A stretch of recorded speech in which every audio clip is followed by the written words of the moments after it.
with a lot of offline marketing, you're guessing at how many people have seen the billboard. You're guessing at how many people interacted with, the campaign. Whereas online, it's clicks, right? It's data driven. What we did in school was think about the best tagline, the best imagery, what brings this brand story to life. It was sort of on the opposite end of what I talked about when it came to e-commerce. At the time, e-commerce didn't speak to in-store and in-store didn't speak to e-commerce, and our tool forced those two worlds together, and that was interesting because it was disruptive in that way. I was able to learn from the ground up how to build an e-commerce business. So I would say just be creative in how you look for jobs and don't think that there's a good way or the right way.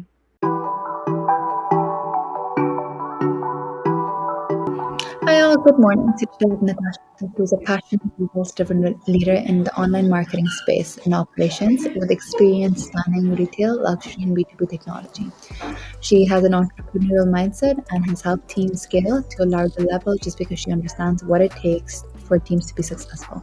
Let's welcome Natasha on 10 Things of Hiring Wisdom, where she will tell us what she's learned along the way and what it's like working for Klarna. Hi, Natasha. How are you doing? Hi, I'm doing well. How about you? Good. Thank you so much, Natasha. So, Natasha, the first and foremost question would be centered around what are some of the skills and qualities that you look for or are essential for someone to be successful in the field of e commerce or online marketing, which is what you specialize in? Yeah, I think curiosity is really important. So, a lot of what we do in online marketing or in e commerce is about optimizing things. So, looking for problems, looking at how we can solve them, and asking questions. So, curiosity is definitely very important. I think also just having a passion for the space or for the industry, because again, if you're passionate about an industry, you're going to want to work there. You're going to want to think about solving problems there. You're not just going to close your laptop at the end of the day and go do something else. Okay, no, I think curiosity is very important because then you are prone to ask the right questions. And if you don't know something, if you ask the right questions, you can learn so much from other people. So thank you so much for sharing that, Natasha. Natasha, a follow-up question for that would be is a lot of people sometimes fail to understand the difference between the normal traditional marketing field and e-commerce marketing. So can you highlight the differences between the two and tips for people who would want to pursue a career in e-commerce specifically? Yeah, I think a lot of traditional marketing is about thinking about, advertising space or even like product price, promotion, things like that, where there's a creative element to it. It's about messaging, it's about potentially bringing in, the right influencers and stuff like that. And I think that that's comes from a very communications heavy space. I think in e commerce marketing, there's definitely a lot of those same skills. However, it's much more data driven. So some of the best marketers that I've worked with are more like data scientists than creatives. And, everything is about views, clicks, conversions, right? So the better you are at analyzing data, looking for places of opportunity, running A B tests, that's really going to help you perform well in e commerce marketing. Oh, I like that. Thank you so much for sharing the difference, especially how one of them is more data driven compared to the other. I think another question to ask based on that would be is you mentioned that there's a lot of metrics that people who are in the e-commerce field use. This could be click to conversion rate. So, what are some of the top key metrics e-commerce marketers should use in order to see how effective their current campaign is or whatever they're working on? Yeah, I mean, it really depends on the type of campaign, but at the end of the day, you're looking for eyeballs, right? So it's views. So, at the top of the funnel, it's like how many people are seeing my ad, then how many people are engaging with it. So that could be clicks, it could be sign up for a newsletter, it could be, even like scrolling over a part of the content, if it's something that's written, or how long they viewed a video. I think length of time spent on content is really important as well. How engaged is that user? And then when you get down to the conversion aspect, again, it's like, is it sign up for a newsletter? Is it download a PDF? Is it actually make a purchase? Is it subscribe? There's a lot of different ways you can think about conversion. Yeah, okay, no, thank you so much for sharing that. So, Natasha, I'd like for us to take a step back now and understand what got you started in this field specifically. Yeah, it's a great question. So I went to school for advertising. So that's where I got my degree, and actually was in creative advertising. So a lot of what we did in school was think about the best tagline, the best imagery, what brings this brand story to life. It was sort of on the opposite end of what I talked about when it came to e-commerce. And I found myself actually drawn to the creative part. But when I started actually working in marketing, and I started in a startup here in Austin, which is where I live now, it was actually for an online company, and they hired me to do offline marketing. And within the first 3 months of working for them, I looked at their business and I said, you shouldn't be hiring me for this. I need to be doing more online marketing for you. So I took over actually running their email campaigns and a lot of SEO optimization. And what I really enjoyed about that is that with a lot of offline marketing, you're guessing at how many people have seen the billboard. You're guessing at how many people interacted with, the campaign. Whereas online, it's clicks, right? It's data driven. And that really appealed to me because there were tangible results. You could experiment with A B tests. You could really see the performance of your campaign. So I really love that aspect of it.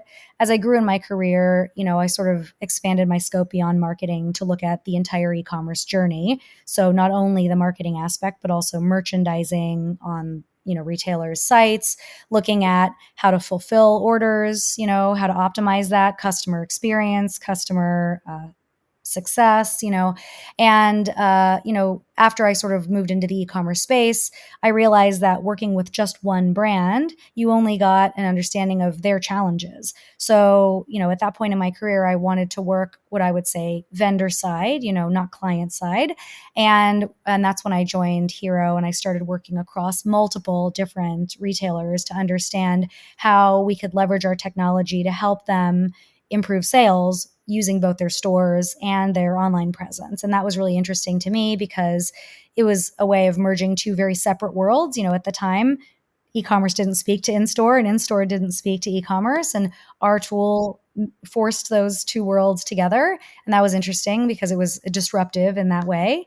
But also I got a chance to look at what luxury merchants were interested in, what furniture merchants were challenged with. And I saw the similarities as well as the differences between those businesses. And it gave me a lot more knowledge I was able to bring into my current role at Klarna, where I'm overseeing all of their in-store products. So they have products ranging from in-store payment methods to digital receipts to virtual shopping to even brand experiences within the Klarna ecosystem. So I mean, it's a wide range of in-store products. And again, still looking at the consumer as an omni-channel consumer that wants to interact with brands in different ways and trying to optimize their experience no matter how they interact. No, that sounds like a very fulfilling career, especially because one of the things that you mentioned for e-commerce marketers was to curiosity. And you started off with a career where you were doing offline marketing for a company, and then you realized that they should be doing more online marketing, moved across different industries, moved across different companies, passionate about looking for answers.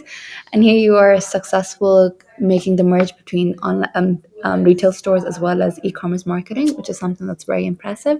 So thank you so much for sharing that, Natasha. Natasha, the last question would be centered around, because you've been in the field for quite a while, you've had success in this field. What are some of the tools or resources that you would recommend for people who are looking to start their career in e-commerce marketing? I would say networking is always very important, just to get your foot in the door. And also, people hire people. I definitely believe in that. And when we were growing our business at Hero, we were a small startup. I was employee 38. Half of the people we hired were not people that had the best resume or interviewed the best, but they were actually people we had worked with before and we liked, people that we thought were smart and we knew they could learn whatever we needed them to learn, and had the right attitude. So I think, showing your passion through, talking to other people in the industry, maybe doing research on, the industries that you're interested in, and really cultivating your knowledge is really important because when people speak with you, they can see that in the way that you speak with them. I love that. I think people hire people is something that's so important because a lot of people are like, AI is definitely taking over a lot of things. But you need to understand that AI cannot develop the human connection. They cannot understand the emotions behind why people take certain decisions. So I'm glad to hear that from your perspective. But other than that, Natasha, just one question, which is, what is one piece of key advice that you would have for people other than networking, that if they're looking for jobs right now?